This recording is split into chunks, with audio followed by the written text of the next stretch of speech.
Well, I ain't got no fancy clothes, but I ain't going nowhere.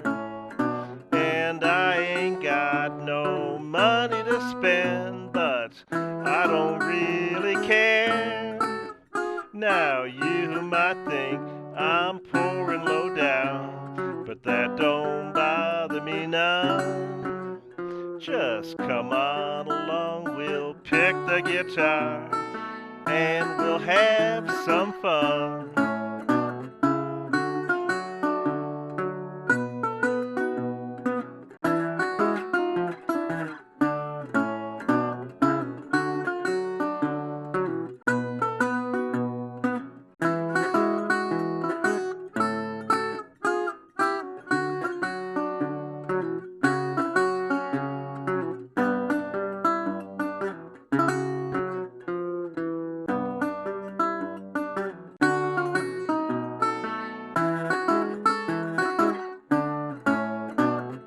My old car don't run so good, but it gets me where I wanna go. And I got an old guitar to play. Well, who could ask for more? Some people say you'll never get rich, and that's probably true. Come on along, we'll pick that guitar and we'll have a laugh or two. So if you're feeling down and out, just sing a different song. You'll feel better, just drop that low, and it won't be long. Just take yourself a look around. There's beauty everywhere. Come on along, we'll pick that guitar, and we won't have a care. Oh, yeah. No Money Rag. Pretty accurate description of my life right now. Well, really, I should say the car that I have now runs pretty good. So I can't really say my old car don't run so good because I've got a pretty nice car right now. Still don't have any money, but it's like the song says, I got an old guitar to play. Who could ask for more? So this is going to be just a fun little raggy tune. And when I wrote this, I had a couple of things in mind that I wanted to see if I could illustrate. One was the concept of 1-6-2-5 as a typical ragtime progression, and also how if you break out of that 1-6-2-5 a little bit, it can add some interest. So it's not like 1-6-2-5, 1-6-2-5 over and over and over. The song is going to be based on the sound of a 1-6-2-5, but we're going to break away from that some, just to add a little bit of variation and interest to it. And the other thing probably was to illustrate some of my favorite licks. You know, we all have some favorite licks that we like, so I've included quite a few little bass runs and some licks in here that I think go along with a ragtime sound. So those are the two things that I have in mind as we go through this lesson. You'll notice that I'm capoed on the 2nd fret. So this song is in the key of C, based around C form, but it's going to sound like it's in the key of D because we're capoed on the 2nd fret. A lot of guys will say, well, you know, I'm capoed up here on the 2nd fret to match my singing voice. In this particular case, these old arthritic hands of mine, they just don't make the stretch so easy like they used to. So I'm capoed on the 2nd fret, frankly, for this song, just to make the stretch on this C chord a little bit easier because the frets are closer together as you move up the neck. So if we make a C chord and then we reach up with our pinky to the 4th fret, then that stretch is pretty easy, actually, because we're a little closer together on the frets. So the song is in the key of C, sounds like it's in the key of D. Let's take a look at this together. I mentioned the concept of 1-6-2-5. Let's just look at some of the chords involved first. If you look at the tab, we start out with a 3-note pickup. So we got and then we get into the C chord. So if I were to count this in, it would be 1, 2, 3, 4, 1. So 1, 2, 3, 4, 1, 2, 3, 4, 1. So the downbeat is on I ain't got no fancy clothes. So we play through measure 1, which is really the second measure. Okay, the pickup measure we don't assign a number to. So measure 1, we play up through measure 16. So this is a 16 bar song. And we go back. You see the repeat sign there.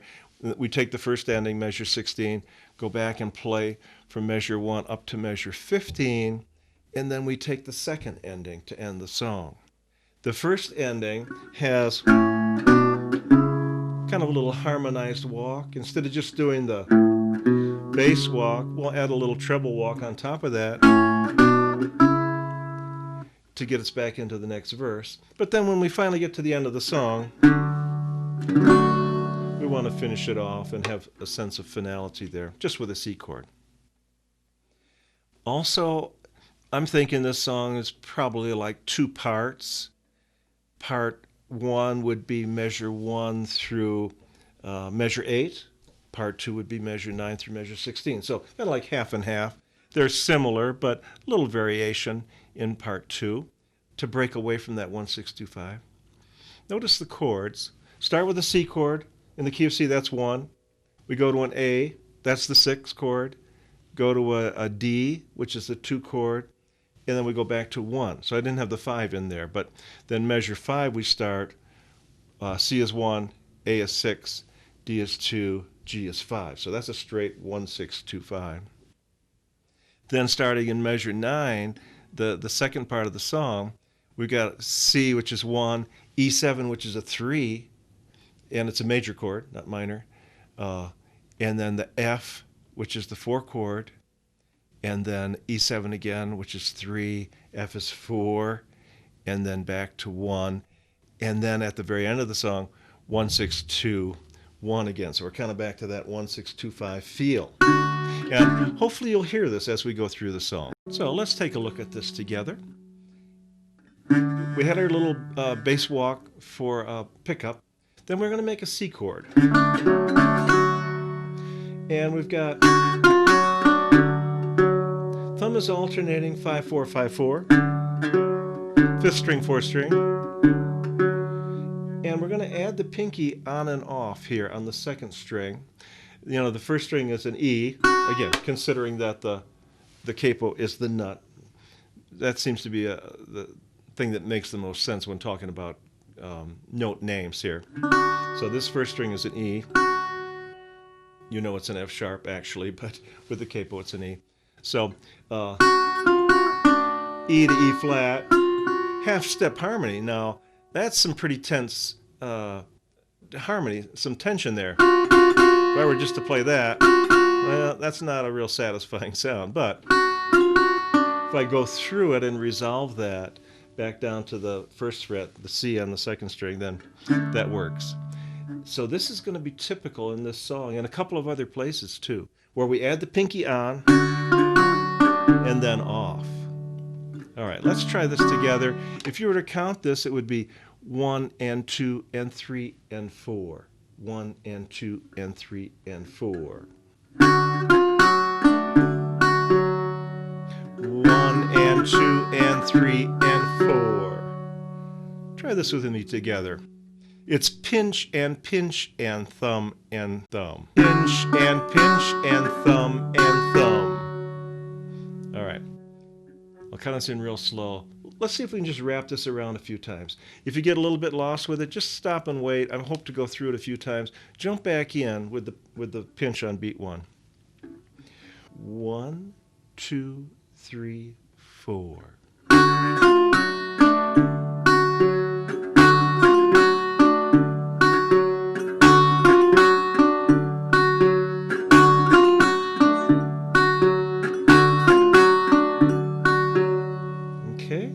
Nice little raggy sound there, little tension that's resolved, strong alternating bass. So after we're playing this C chord, Now we're going to jump up to the 5th fret with a bar. You can wrap your thumb if you want, but I like using the bar there. And we're going to make a partial chord. This is going to be a partial A. I'm leaving the 5th string alone, and I'm going to avoid that 5th string because I want to free up that pinky, because he's going to come on and off the 2nd string again. So we've got this thing, pretty much the same movement as we had in the first verse.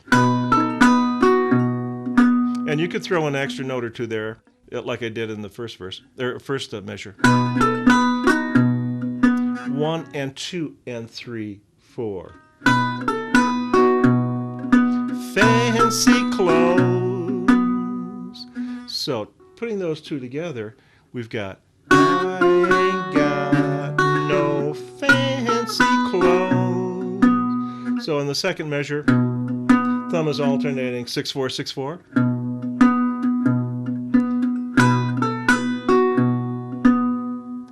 Then we go to a D chord. And this D chord, when I explain this, I like to think of it like this. You've got your C chord, open C, add a pinky on the 3rd string for C7. Move him up a couple of frets. So we've got a C7 moved up a whole step or 2 frets. So we call that a D7. I'm going to be hitting the open 1st string, which is an E, the 2nd note of the D scale. So I call this a D9. What do we got here? Thumb is alternating 5/4. Now, I ain't going nowhere. We just take this very same chord form, move him up a fret and back, and go down to the open C. That would be the first beat of measure 4.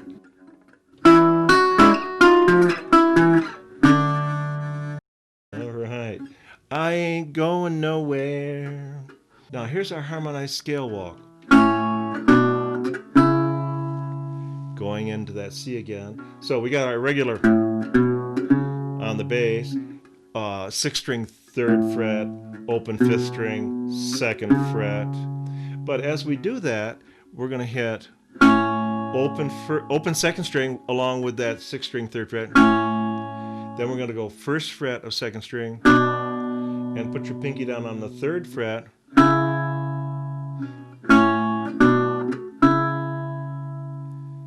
That's measure 4. Measure 5. That's the same as measure 1. Jump up to the 5th fret. That's a repeat. Now, this is pretty similar to measure 3.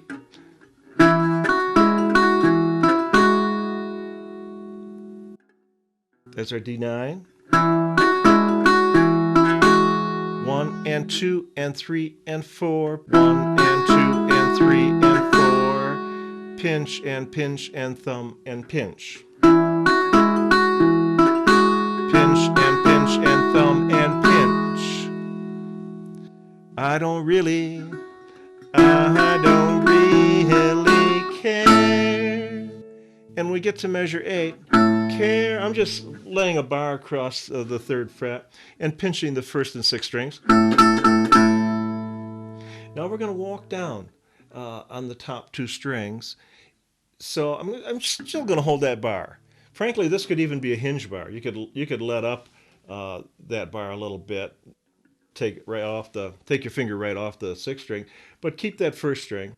So you can relax that bar quite a bit. So we got this care. Now, you could finger this differently, but for me this seems the simplest way. Just keep that bar and add your pinky on the 2nd string, 2 frets above the bar, and walk it down 1 fret at a time. So how do we get to that? We've got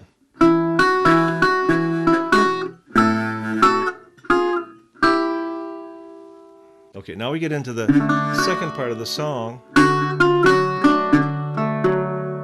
Pretty similar to the lick we've been using, that C lick, except we're hitting the open 3rd string. You might think I'm... Now, here's where we break out of the 1-6-2-5. Go to a regular E7 chord. Again, pinky on and off. That's one of the, I guess one of the exercises for this particular song is that pinky on and off and moving the pinky around. Pouring low down to a partial F. Again, I make this partial F leaving out the 5th string to keep that pinky freed up. Thumb is alternating 6-4. That would be octave F. Pinky on there, pinky off. So we start with the pinky off. Pinky's off there. Do that with me just a little bit. Again, if you make your F wrapping around the neck, that's with your thumb, that's fine. I'll kind of sing 1, 2, 3, 4. Wrap this one around. The challenge here probably is get nice clean sounds if you're using that bar. 1, 2, 3, 4.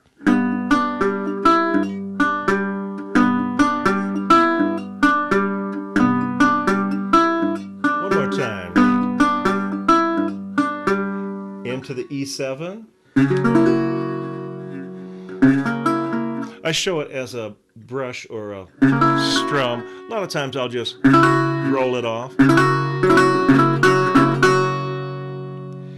And you could even make that a fermata, a little accent and a pause there.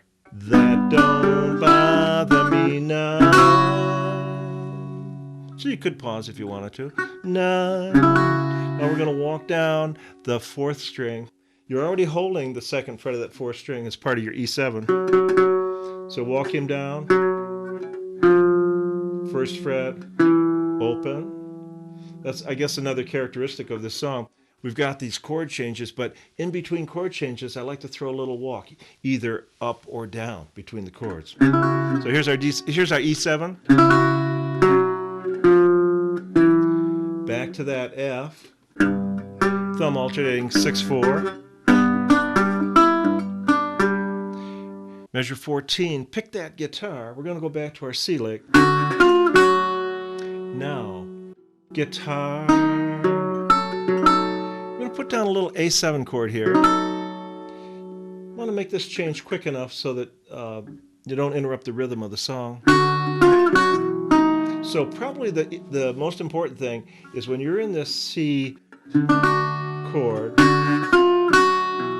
move a finger over to that 2nd string, 2nd fret. I'm using ring finger there, I guess, and a middle finger on the 4th string, 2nd fret. So if you get your ring finger onto that 2nd string, 2nd fret, then you get a little bit of time to get the rest down.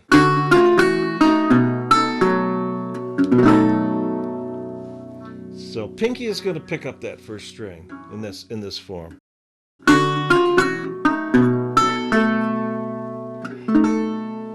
Actually, we're including that open 5th string. And then back to our little D9.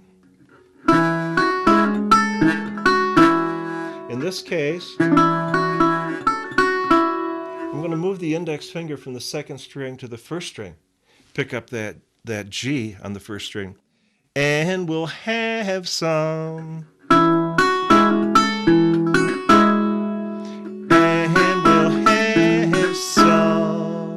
Fun. Back to the C. Walking into the next verse.